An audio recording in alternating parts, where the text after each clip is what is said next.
Good morning, everyone. Sorry to cut into your break time, but as Lauren promised, you'll have an extra long lunch. Just wanted to say thank you for joining us today to discuss one of the most pressing challenges facing individuals, families, and communities across the country, accessing home ownership. Homeownership is long a cornerstone of financial stability and intergenerational wealth. Homeownership, though, remains out of reach due to rising prices, home prices, limited supply, and market and regulatory hurdles. I was personally really inspired yesterday by the tours that we got to participate in. It was really so inspiring, and also just I was so grateful to hear from Governor Kotek as well as Mayor Kebler about how the state and local level are working in conjunction with one another to reduce the friction that allows, in the sort of housing development process, it allows nonprofit partners to essentially build and get people into home ownership opportunities. It was funny because I was, after the reception at a local restaurant, Wildwood, and I was preparing for this panel. And I turned to the bartender and I said, "Hey, how do you pronounce the name of Umpqua Bank?" And I showed him, and he's like, "Oh, that's my lender." And I said, "Oh, that's really great." And I was like, "Where did you buy a home?" And he said, "Actually, the Thistle and Nest development that you guys were just at." And he had actually recognized our group from earlier in the day. And what was really just inspiring for that, which was really inspiring about that conversation, was not only just the financial security that he started to just feel, but the pride he took in owning his home. And the owner, Dana, came over and shared some insights in terms of just the mortgage application process that he went to, just calling the lender, verifying his income, verifying that he had a full-time employment. And you could tell that home ownership for at least Phil was a community endeavor. Like, he really relied on his employer, but also the local nonprofit in order to get him on a pathway to financial security. And it was really just an inspiring conversation that I had with Phil and Dana last night as I was getting dinner. This panel brings together a diverse group of experts to explore actionable solutions that address a lot of the challenges that we've heard about yesterday in Governor Kotek's panel, as well as some of the challenges that RootedHomes and Thistle and Nest highlighted for us. We'll discuss barriers that prevent many from achieving homeownership, such as affordability, credit access, and down payment hurdles. We'll also highlight innovative strategies like community land trusts, which we heard about yesterday, shared equity programs, and state-level initiatives that are expanding access to homeownership opportunities. And we'll look at pathways for underserved communities as well. And finally, we'll think about the critical role of public-private partnerships and the financial literacy in empowering potential homeowners. I'm really honored to be joined by this panel. Qualen Carter from Umpqua Bank. He's a mortgage lender, and he's a passionate advocate for increasing homeownership among underserved populations. We have Talia Kahn-Kravis from Oregon State Housing and Community Services, who will offer a state-level perspective on policies and partnerships driving the change that we're going to be talking about today.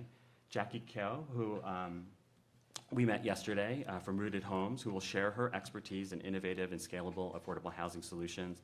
And finally, Kelly O'Donnell from Homewise, who brings insights into reducing systemic barriers and promoting financial well-being through research and policy. And together, we're going to be uncovering the challenges, opportunities, and collaborative approaches needed to tackle this pressing challenge. So let me start off by throwing a question to all of you. In your mind, what are the most critical barriers to increasing homeownership today? And please talk about the specific steps that mortgage lenders and policymakers can take to address these challenges. Let me start with you, Qualen. So first of all, I'm Qualen Carter with Umpqua Bank. I'm the community lending manager for Oregon and Southwest Washington. Really glad to be here. I am here for the commitment that Umpqua Bank has made. I believe that all banks and financial institutions, there needs to be more commitment than just financial resources, and so I'm part of this advocacy. I believe that a critical barrier is going to, I believe there's a gap in resource of people. We don't have enough people to serve the people that are underserved and meeting those folks in the communities. I think we're relying a lot for the nonprofits And although I adore and love them, they themselves also need more resources people. And so one example is just meeting the needs of the language barriers to be able to facilitate these conversations around homeownership and wealth building.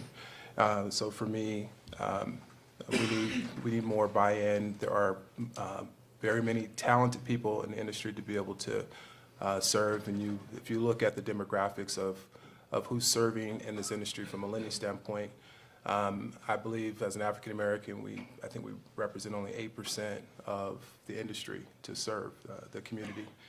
So with that, we find that many of who the practitioners are serving, they identify with them in the community. And so when there's a lack and shortage of language and cultural connection, we're going to have things get lost and translation opportunities will be missed. So that's my first point. Thank you. Talia? Hi, Talia Kahn-Kravis with Oregon Housing and Community Services. And, we've heard a lot about the issues and the challenges in homeownership and housing, and from decades to underbuilding, the home prices escalating. Home prices are sticky, so they're just never going to go back down. And just one statistic in Oregon, even though we're a state that's passed minimum wage increases, as for every dollar that people's wages have gone up, home prices have gone up over $7. So it's just a rat race, never-ending cycle where people can't afford a $400 emergency expense. How are they going to afford a down payment? So this is a complex problem, but it's not unsolvable. Everybody here has a piece of the puzzle and how they're going to solve it. At Oregon Housing and Community Services, we have tools along the spectrum of housing, but just within the homeownership division, we have lending products. We have a whole manufactured housing section that supports manufactured communities to replace their homes and have more energy efficient homes, and manage disputes so that manufactured homeowners don't have to go to court.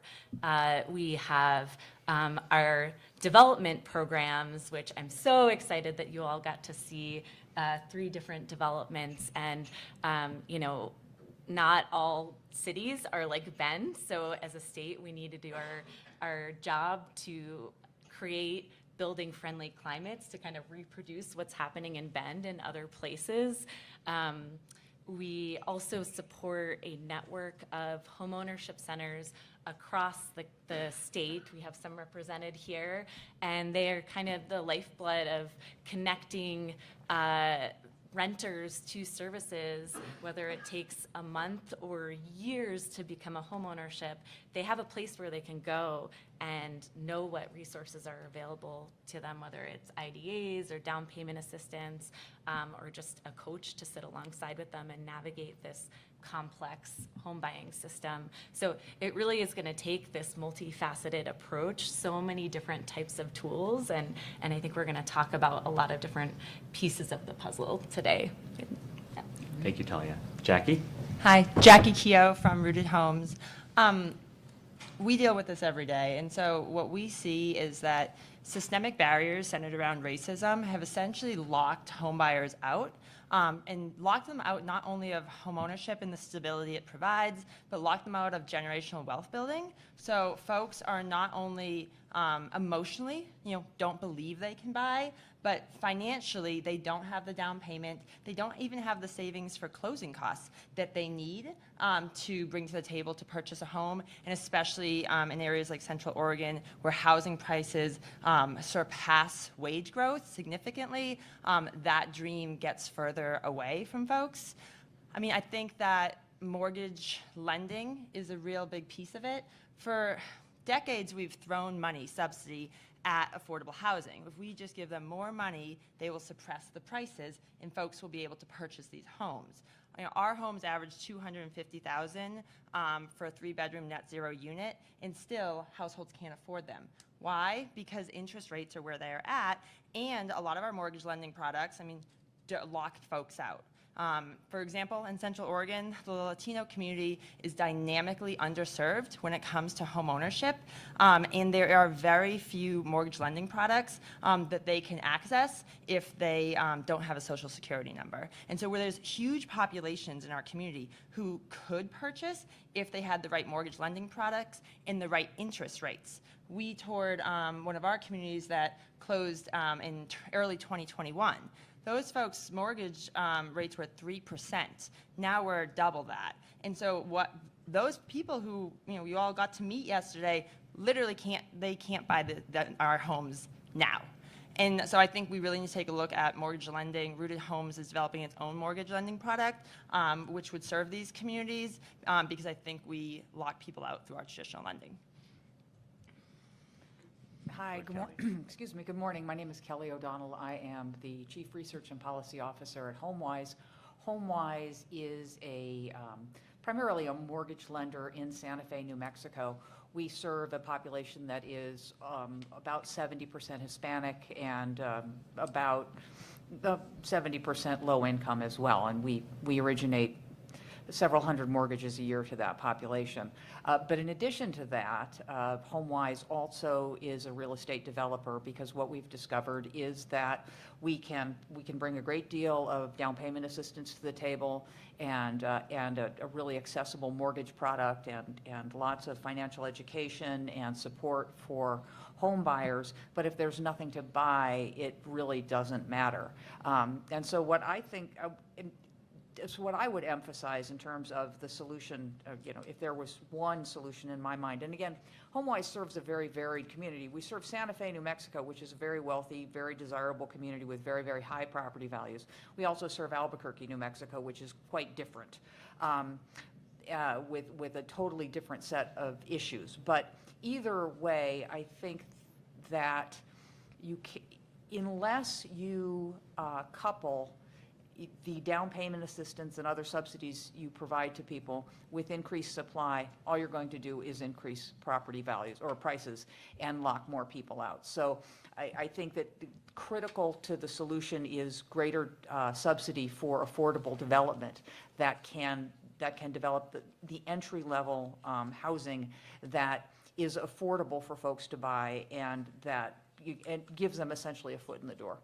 But again, I worry, because we see a lot of money flowing towards down payment assistance and not nearly enough offsetting that with more supply. And that's not a sustainable outcome. It sounds like a good outcome, but it's not really sustainable in the long run. Thank you, Kelly. I appreciate the panel highlighting some of the supply side dynamics, but I want to just focus a little bit more on the demand side for at least this initial part of the conversation. And one of the things I just wanted to highlight is just how credit scores are a significant barrier for many potential buyers. The average credit score for a conventional mortgage is now at 738. Or roughly about like 738 to 750, which is much, much higher than historical norms. Typically, you see conventional mortgage, or at least when I was looking, at around like 650 or even like 620. But the credit scores are as such that a lot of people are ineligible for these mortgage products. And I'm wondering, Qualen, if you could help us understand how we might think of ways of partnering with community groups, or even with like state and local government, in order to create more inclusive lending standards without compromising financial stability. And specifically, if you could talk a little bit about potentially looking at mortgage standards a little bit differently, like maybe going back to what I like to call 20th century mortgage standards, or what we used to call subprime lending, that expanded the credit pool for many borrowers. Yeah, so one thing, I don't know if anyone in the room, if you know that when you purchase a home with less than 20% down, you have mortgage insurance. So as it's mentioned already, that the interest rates are higher, so we're dealing with that. We're also dealing with wages. There's a gap in wages. So with mortgage insurance, there's also this factor, with an average credit score of 738, you can get favorable rates on your mortgage insurance. So not every person who puts a 5% down is getting the exact same rate on their mortgage insurance. So therefore, that's also increasing the cost for that loan. And so at Umpqua, we are working towards a program, it's called Legacy Builder, special purpose credit program. And one of the inventive ways that I believe that lenders could approach trying to overcome the barriers of credit is to get rid of the credit score. Get rid of it completely. There are other ways to determine the risk based in different ways, and I believe that some of the way that the way we look at the credit report, and I personally have seen where the discretion and not with Umpqua, with previous employment, where some of these things can land in the discretion lands into the underwriter. And so there's systemic things that I believe have evolved into the credit report, and I've seen it over 25 years experience in helping and serving the community at large, where there's unique things that consistently show up on a credit report. And so the model itself is not completely broken, but it doesn't take a lot of things in consideration that if we took that model away, which we are working on that program, it's going to create a landfall because in most of my experience in dealing with the first-time home buyer in that underserved community, the first barrier that we have along with education is credit. And so once we deal with the credit, then we can add all those other elements as far as down payment assistance programs. So it's out there, special purpose credit. I believe that if we went to our national lenders and encourage some more bravery around these types of programs, I believe there'll be more opportunities to help fill the gap in homeownership. Thank you, Qualen. And just FYI for the panel, I think Qualen set the floor for bravery and some bold ideas by saying, let's get rid of the credit score. So you have your job cut out for you. So this is a question for Kelly, and I want to talk a little bit about some of the comments that you just had in terms of no matter what we do in terms of focusing on down payment assistance, we're just essentially not going to really address the root of the problem because essentially supply is going to drive up home prices and things of that nature. And one of the things that is alarming is when you look from 2000 to 2022, median home prices increased by about 170%, while median household income only increased by about 77%. And that mismatch has created a dynamic in the housing market that's really troubling and prevents a lot of lower income and first-time home buyers from even entering the market. I do want to focus a little bit on down payment assistance because that is, as Talia and Jackie noted, a significant barrier for market entry. What are some ideas and programs based on the research that you've done that potentially help home buyers even sort of meet, because median home prices are not the same across different markets, right? There are still opportunities to get into homes. Like how can we sort of better facilitate first-time home buyer entry? Sure. Well, as it pertains to down payment assistance, there are a couple of things. The approach that Homewise takes is multifaceted in terms of down payment assistance. Number one, we are a CDFI, so we have access to different streams of revenue, and we are actually able to stack down payment assistance.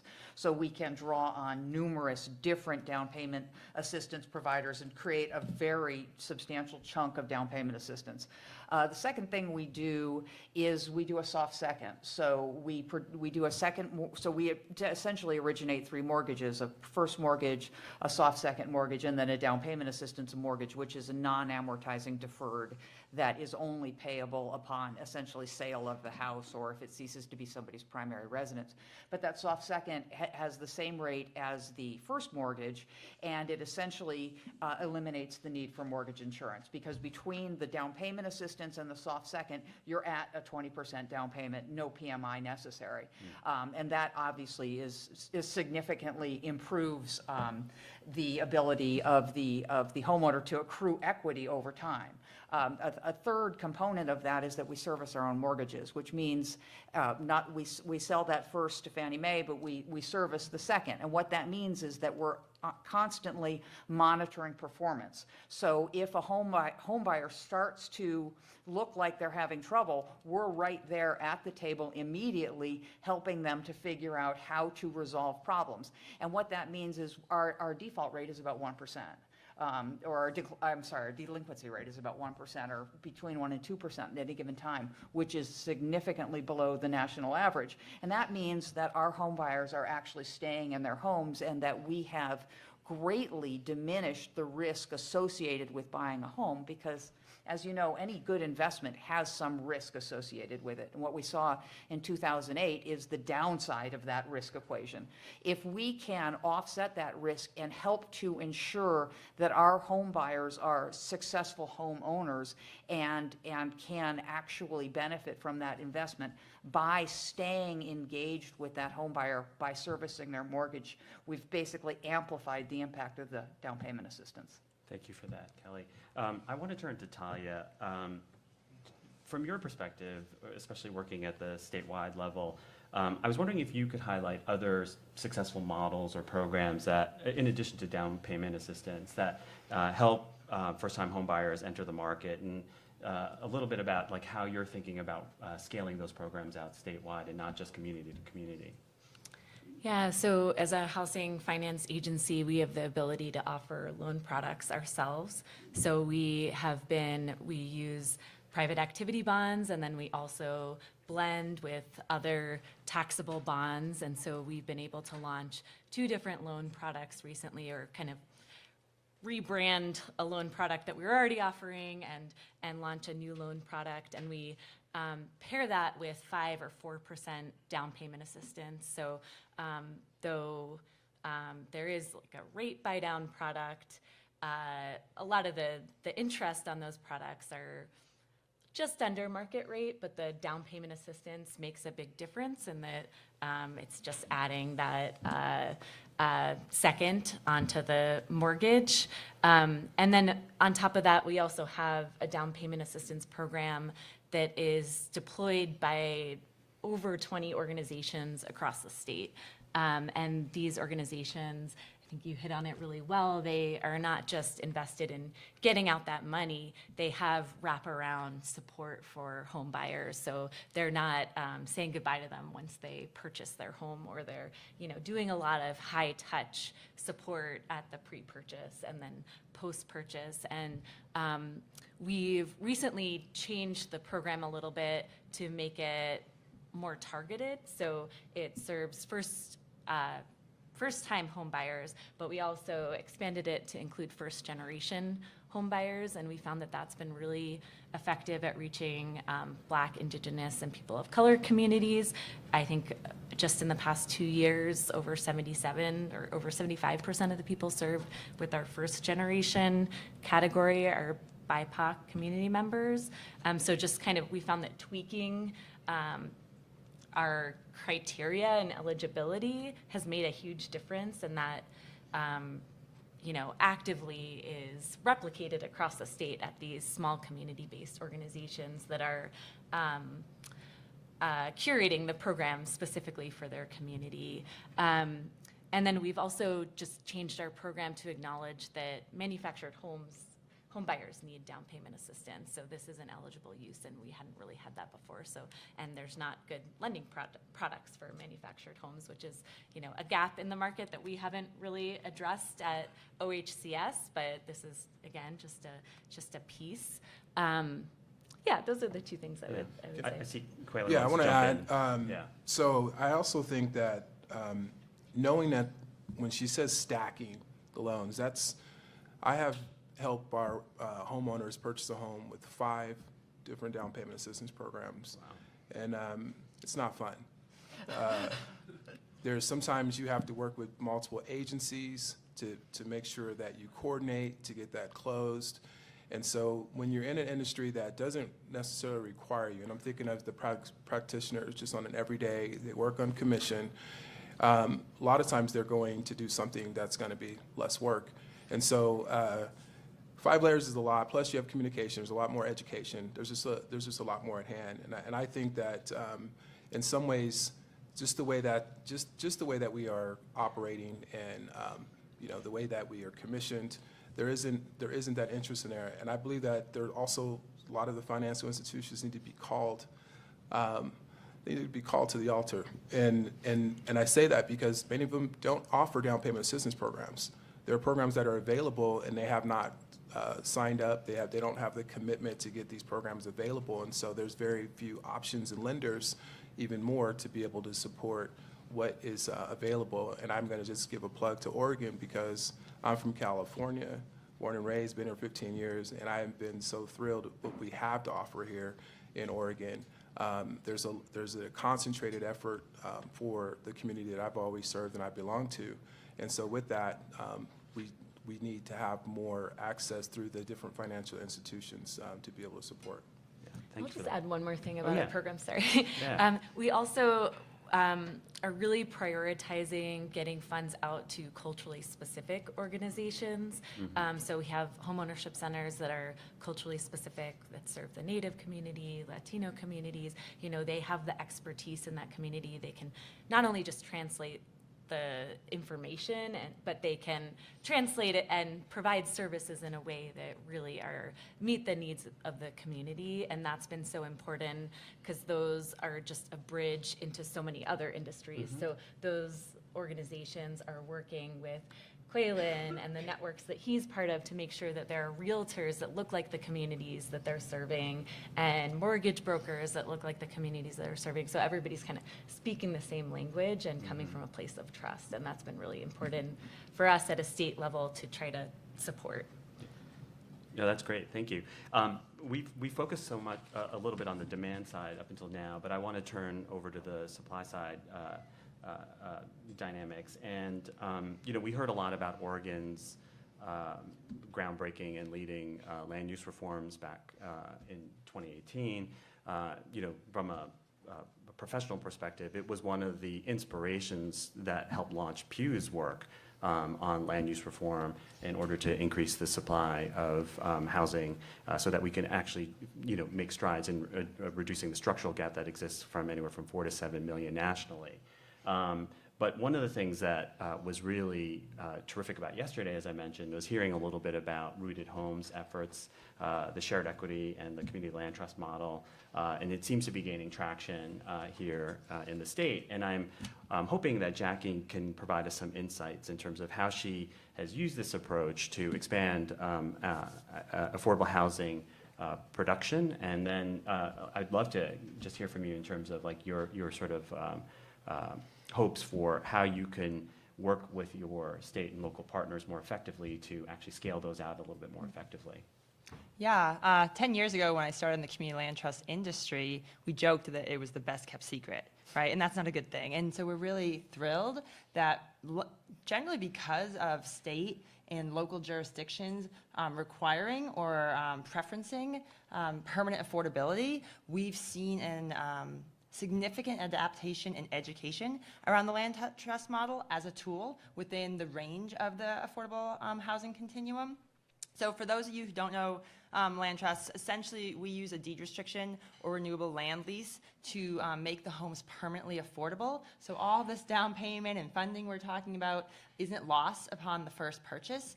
Those homes resell to another low-income home buyer and actually get more affordable. As I shared yesterday, homes that we price at 65% area median income, after 10 years will be affordable at 47% area median income. And so that's the direction that we'd like to trend. So in community land trusts are gaining traction, and at the same time, how do I say this nicely? At the same time, I think a lot of times the land trust model is shared as a traditional sense. Like, you have to have a nonprofit, here's all the tools you have to have within your land trust. And I think we need to be a little bit more innovative, and there are groups who are innovative around deed restrictions, because we can use deed restrictions. For-profits use deed restrictions really well. Cities use deed restrictions. Deschutes County put out an amazing deed restriction program that incentivized for-profit developers to restrict their home for a short period of time for it to reduce that affordability.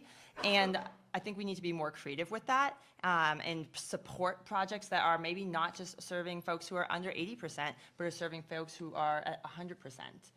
The other thing is standardization.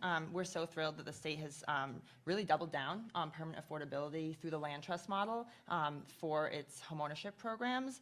And yet, from a compliance and from a policy and advocacy point of view, we want to set a baseline of standardization And so education of smaller land trusts, because what we see is Oregon started with a few larger land trusts, and since we've seen a lot of small rural communities want to bring a land trust to their community. Rooted Homes actually consults across the Pacific Northwest to help stand up rural communities' land trusts.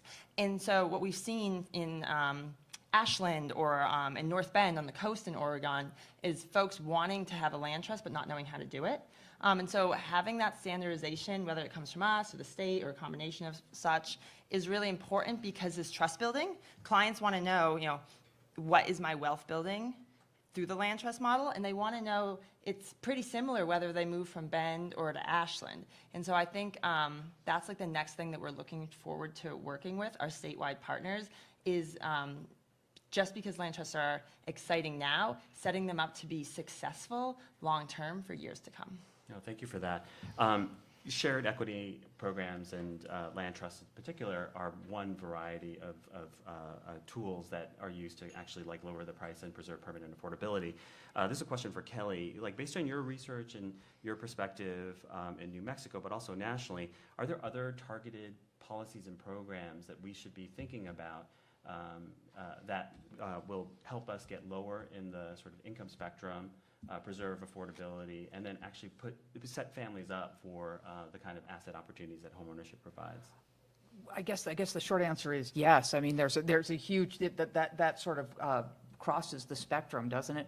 I mean, I think that anybody who is interested in creating affordability needs to be very involved in land use decisions and advocacy around how local governments in particular make land use decisions and the restrictions that they put on developers in terms of parking minimums and minimum lot sizes and densities. I think there's one of the huge impediments to developing the supply of housing, affordable housing and workforce housing, is the inability to site that housing and the restrictiveness of the land use rules. And I think that one of the major issues is that those decisions are largely under the sort of governance of local governing bodies like city councils and county commissions. And I think we need to look at ways to take that decision-making at a broader level and not have it be so neighborhood-centric, because I think when we allow the voices of neighborhood associations to drown out the voices of the larger community, we end up in a situation where we can't actually site the housing we need anywhere in a community. Yeah, no, thank you for that. I mean, and yesterday when we were on our tour, Mayor Kettler talked a little bit about just combating the NIMBYism and making sure that while respecting the voice of the community, really educating them and bringing them along. Jackie, you've had to confront this and a lot of the developments that you've produced, and I'm wondering if you could share some insights in terms of how you overcome that sort of NIMBYism, the steps that you've taken to partner with local government in particular to get them on board with these new developments. And then, Talia, I'd also love for you to chime in here and talk a little bit about steps that you're taking to sort of educate community members in terms of the efficacy of welcoming, new neighbors into the community. And so, Jackie. Yeah, so first of all, Rooted Homes believes in geographic equity, which means we build on the east and west side of every town. And it means that we build where people are at. We are committing in 2025 to building rural in Central Oregon, and what that looks like is building in areas where low-income communities exist, rather than asking themselves to displace themselves so that they can access affordable housing in 3 towns over. What we've found, given that geographic equity, is we do build in very high-end neighborhoods, and we do face a lot of NIMBYism. I think that a lot of folks are afraid of what they don't know, and a lot of folks also want to be heard. And so Rooted Homes mandates resident-driven design on all of our home design and site plans, which means we work in a charrette style with selected home buyers and interested home buyers, as well as neighbors, right, who care about what they're going to be looking at out their window. What does this community look like for you? And that way we're building with the community and not just for them. And we've seen a lot of neighbors not only attend that and feel like they've been heard, but also meet the folks that they are going to be living next to.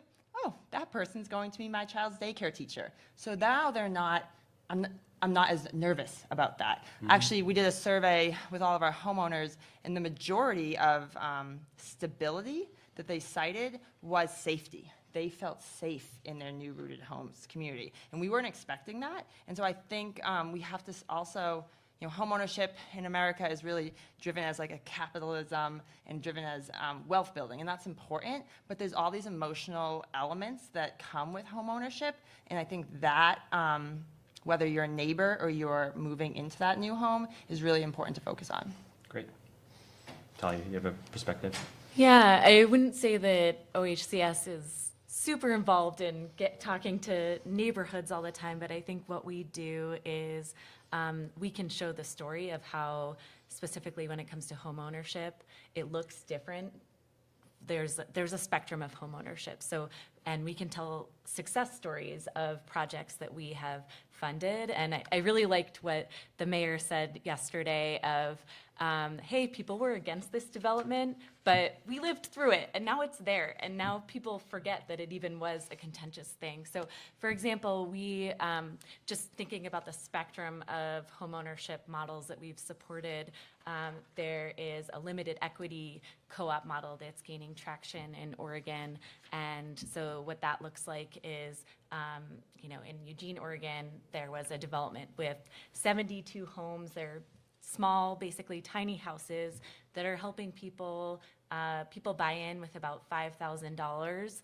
That's their down payment. And then they are part of this co-op, so they own the home, and that is a model of home ownership that's really used for transition out of homelessness and has been really successful in stabilizing communities. It can also look like single-family homes. We have people experimenting with 3D printing of homes. So some of this is just really exciting and just a cool story to tell. And I think that can really, what Jackie said of like, these are housing the people around you.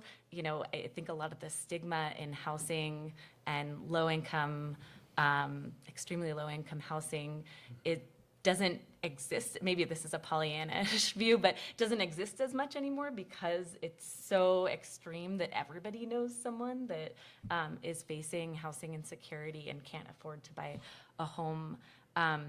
So I think, again, just highlighting these success stories and examples. I'll just share one more. We just funded a project on the coast. It's a rural project. It's on the coast. And they received funding from all different government agencies, and they're building housing using universal design specifically for people with intellectual and developmental disabilities. And so just really unique, innovative housing, and like, how can you not be happy about that? Yeah. So thank you for that. And I appreciate your highlighting different ownership types.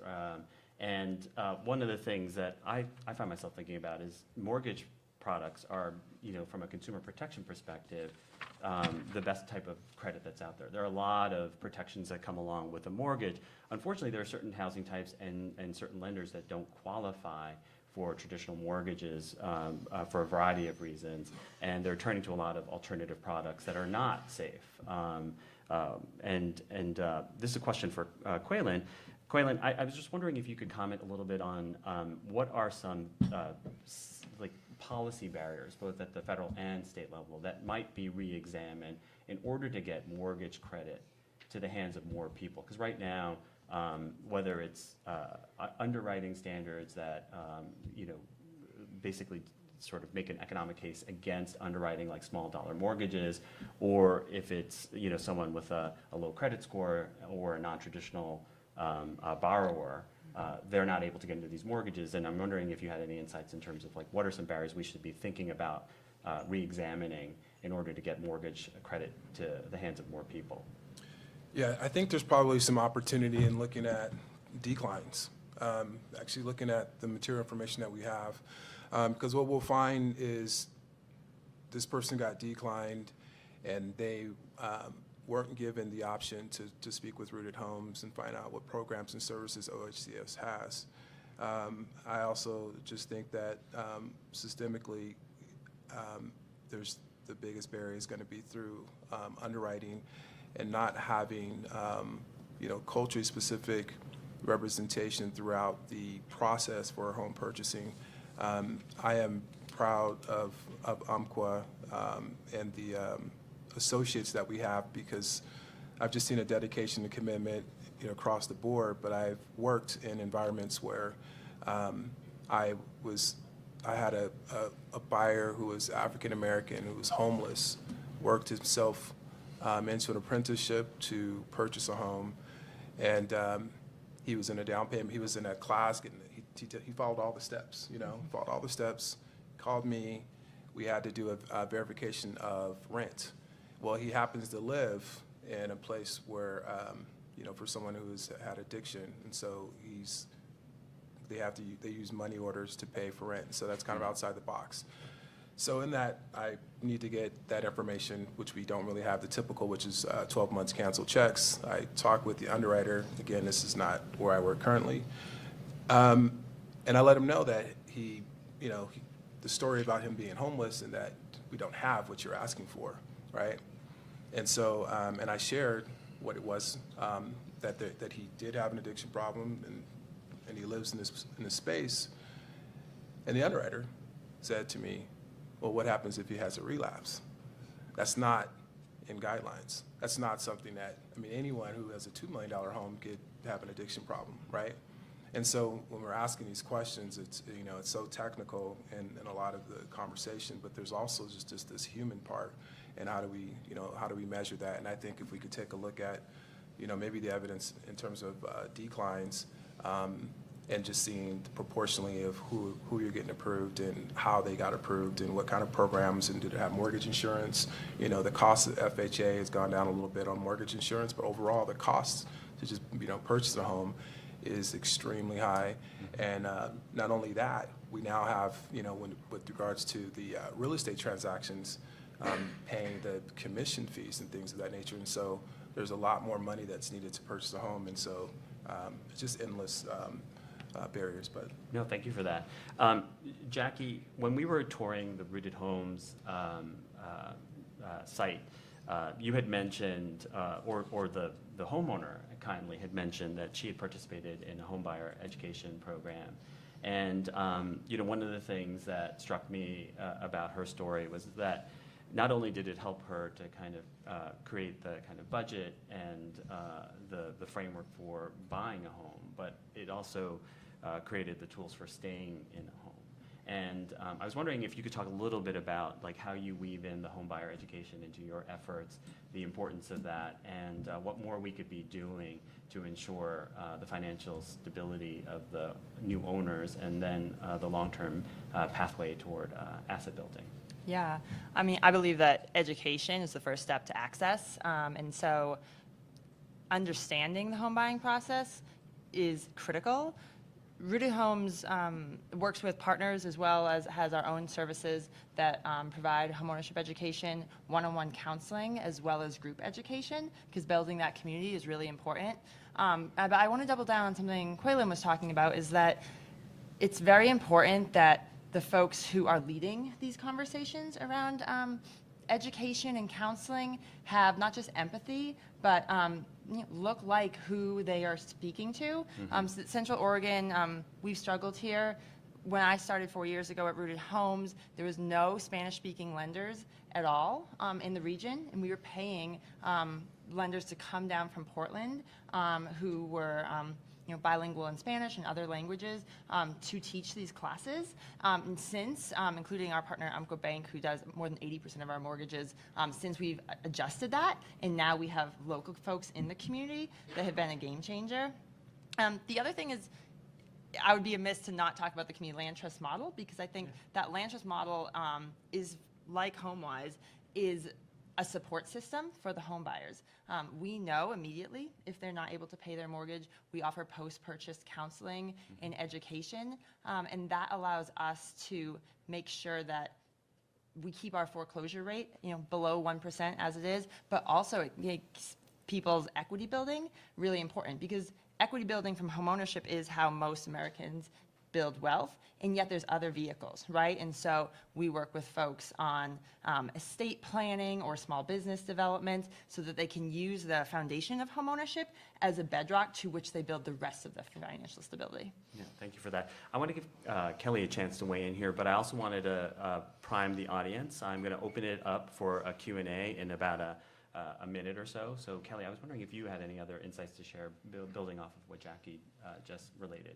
Well, I mean, I think that there's obviously a huge role for financial education and also just a process. At Homewise, we call it the path to home ownership, whereby we essentially, we walk folks through and sort of, support them in building their credit score, saving for their down payment, paying off debts. That's obviously a big piece of it. And then staying with them and staying engaged with them as they pay off their mortgage. And hopefully, really, frankly, when they're ready to move up, we're also there to help them sell that original house and buy a new one. So the relationship is an ongoing one that we attempt to sustain. We also do, again, post-purchase supports through what we call New Home Now What, a particular class that we offer and things like that.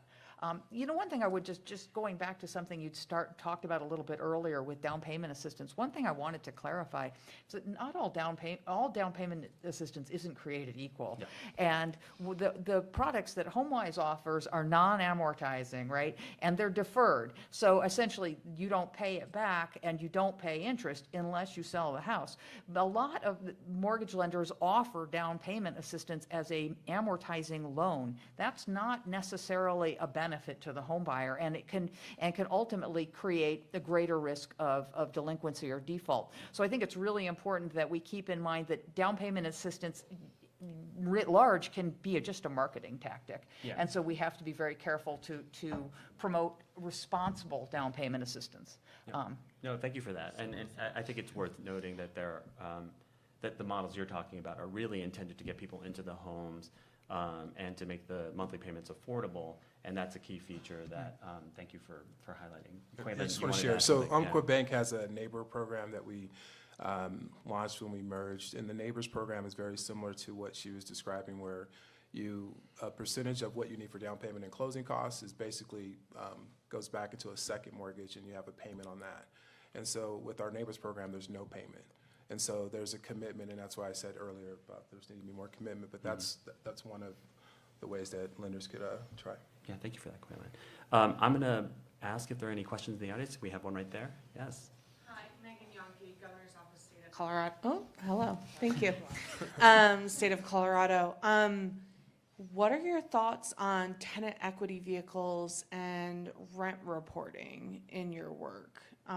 Benefit, marginal benefit, significant benefit, as people are getting ready to become homeowners?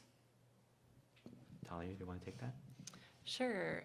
In a past life, I helped work on the legislation in Colorado for the rent reporting demonstration. So it's near and dear to my heart. I think Qualen started off the panel well with there's just so many issues with credit scores, and one issue with rent reporting is that it's not incorporated in scores used for mortgages. But I think as the mortgage industry changes, that can only be more and more useful as people are looking at alternative underwriting factors. So I think that it's like pioneering the stage for, and the more evidence that we have that this is a useful indicator, the more prevalent the use will be in the future. So I'm very hopeful that that will be a great kind of alternative when we get rid of credit scores. Great.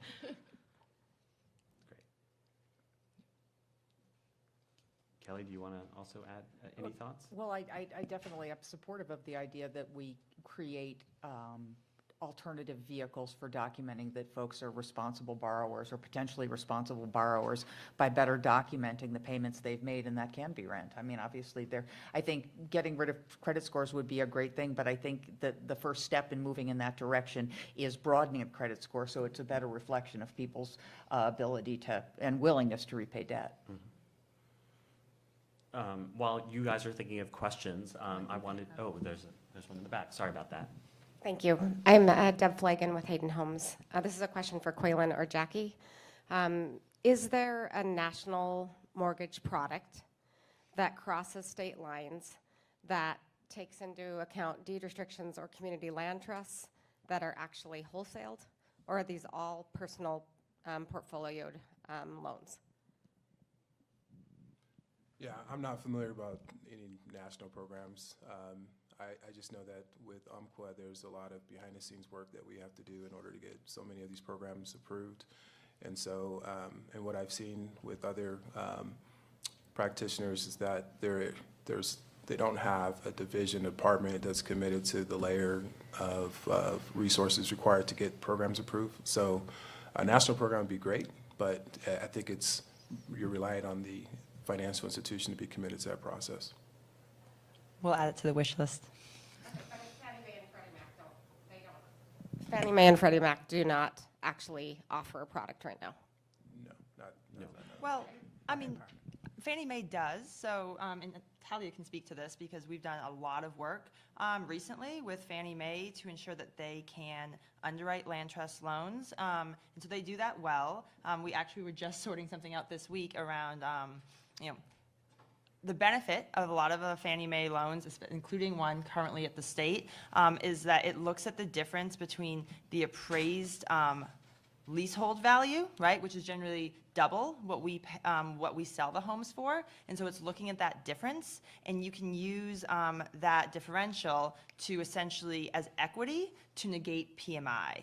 And so I think while there are ways to go, right, but I do think that program with Fannie Mae, that's I believe your next step program that Oregon Housing Community Services offers, is working. Talia, do you have anything to add to that? Jackie said it well. Oh, okay. Yes, sir. Yes, Bob Worsley, I'll be on the next panel, but I was a senator in Arizona when there was a lot of disruption around the SB 1070 bill that upset the Hispanic population. And I'm hearing several of you are working closely with them. And if we have any prognostication for the impact on mass deportations that'll start next week, and what that's going to do to your projects and or families, because if there's one that's not with documents, it could be the whole family gets deported. And I just wondering what you're planning on there. Yeah, we can speak to that. We work really closely with the Latino Community Association, which is a culturally specific organization who's actually putting together safety trainings to prepare folks for that. So more than 80% of the Latino population alone in Central Oregon have I-10 numbers, which means they're legally able to work in the country, but they don't have a social security number.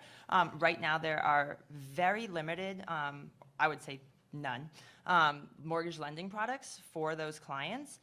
We are working with partners and our team to develop something.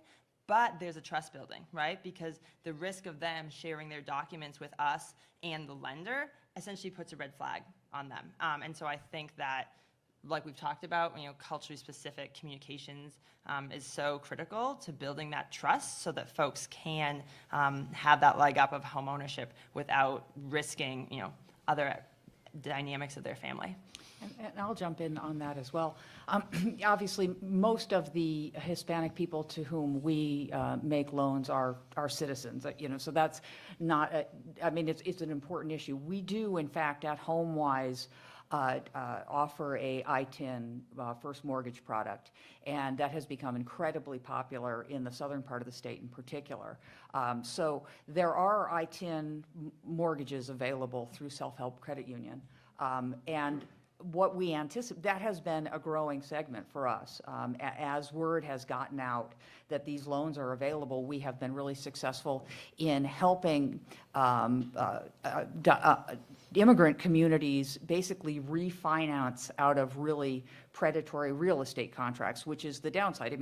Undocumented immigrants buy homes, they just don't buy them with conventional mortgages, they buy them with real estate contracts that leave them incredibly vulnerable. We help refinance them into conventional mortgages through the self-help product. Now, that said, I think that the specter of mass deportations is going to have a huge chilling effect on the willingness of families to come forward and start working towards refinancing a mortgage simply because the risk is too great.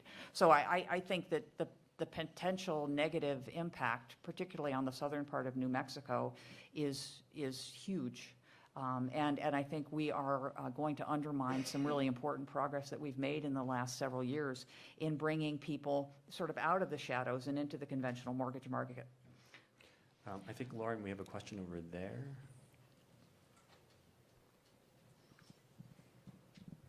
Thank you. My name is Shannon Vilhauer. I work with Habitat for Humanity of Oregon, and I'm thrilled just to see this panel. Thank you in the first place. Channeling Jill Reese, who was up a bit ago, talking about the 502 Direct program. There's an aspect of that program which is so valuable in rural Oregon, in that the interest rate goes lower for lower income first-time and first-generation home buyers. And the higher interest rate, higher income earners are essentially subsidizing, right, those first-time homebuyers who have more principal power because their interest rate is lower. One day, I aspire to see a similarly high-functioning program for urban and suburban communities. I think it would also, our home builder friends who are for-profit, it would help to make it pencil for them, right, to serve lower AMI households. What about it? Is that something we're going to see in our lifetimes? Talia? Well, that As does the give me a state rep. chance to plug a new loan product that will be happening in the state that I know you know about, Shannon, but I'll tell everybody else about it. This is kind of a non-answer, but it's an example of another rate buy-down product that we're innovating with in Oregon. So last session, Oregon Housing and Community Services got money to pass on to a CDFI. And, as a state, we grapple with funding homes that will be permanently affordable, and then also homes that will help people build generational wealth to the degree that people that have market homes are able to. And so this new product is a way of trying to balance the scale for people that buy shared equity homes, knowing that their appreciation is a lot slower. So it's an interest rate buy down for shared equity mortgages. They buy down the interest rate. The term of the loan is 20 years, but the payments are the same as if it was 30 years. And so this is being done by a CDFI, and I think there's just a lot more innovation, and I guess, at one point you were going to ask about public-private partnerships. I think there's a lot more space for us to be partnering with CDFIs that have that nimbleness and flexibility to be able to offer products like that and potentially others. So that's just one example of many, that's just a small drop in the bucket, but I think it's a path towards more. That's a great question, though, to set up what I'm going to my final question for this panel, which is if there was one thing that you could change at the federal level, or if there was one request that you could make of our federal lawmakers in order to get more people into homes, particularly first-time home buyers, particularly those that are 80% and below of AMI, what would that be? And let me start with you, Kelly. Well, mine's fairly specific. I would say that it's specific to, HUD. Maybe that's just just one word. But one thing we have really grappled with in terms of accessing down payment assistance through the HUD home program are the home value limits and the fact that down payment assistance administered through the HUD's home program is predicated not only on having a low income, but also on buying a low-priced house. And that has made it impossible for us to deploy that form of down payment assistance on behalf of borrowers who want to purchase in a community that isn't highly disinvested, which means that we are basically creating de facto segregation by attempting to utilize a program that's intended to help low-income home buyers. So if there was one thing I would change, it would be the HUD home housing price limits. Great, thank you. Jackie? Rather than change, I would like to see us make some innovations. I think we need more private-public partnerships. So subsidy coming from federal funding or the state funding can only go so much, and generally doesn't keep pace with costs or interest rates. And yet, at the same time, I think our private corporations are really they're over-resourced and under-asked when it comes to supporting housing. We developed a workforce housing program in Central Oregon in partnership with the Bend Chamber, and what we were able to find was that there was many major employers, many in manufacturing and healthcare, who were happy to put money towards down payment assistance, doubling what we could offer clients, if it meant giving preference to their employees for retention and hiring practices. That program alone has raised over $500,000 for just 2 projects. And historically at the state there was a matching program where the state would match that funding in 2018. And I would love to see that come back at the state and potentially be pushed at the federal level. Mm-hmm. Maybe even through like a tax credit program. Exactly. Yeah, exactly. Talia? Oh, man. Well, don't ask me how to do this, but it's for some smarter than me to figure out. But I think, especially as we're sitting in Bend in a community where there's been a lot of people coming and buying second homes and raising the prices, I think tax code reform that prioritizes incentives for people that live and work and occupy their homes over investment properties. Yeah, no, thank you for that. And Qualen? I'm torn. I'm torn because I represent the trust issues, so I'm just torn. There's just too many things. Wages come to mind. I mean, there's just too many layers for me. So I'm torn. I don't know what to say because I feel like I would just be saying something, but because we need help with down payment, we need provision around credit. We need more jobs. Family support, just ways to benefit families from child care expenses and food expenses and those things. And so that's just where my heart is at in terms of just really, we have to impact the household because people can't feel brave enough to purchase a home and make those financial decisions you're asking them to make when they can't take care of their household. So, Thank you for that. Qualen, Talia, Jackie, Kelly, thank you so much for your time, for sharing your wisdom and expertise. I greatly appreciate it.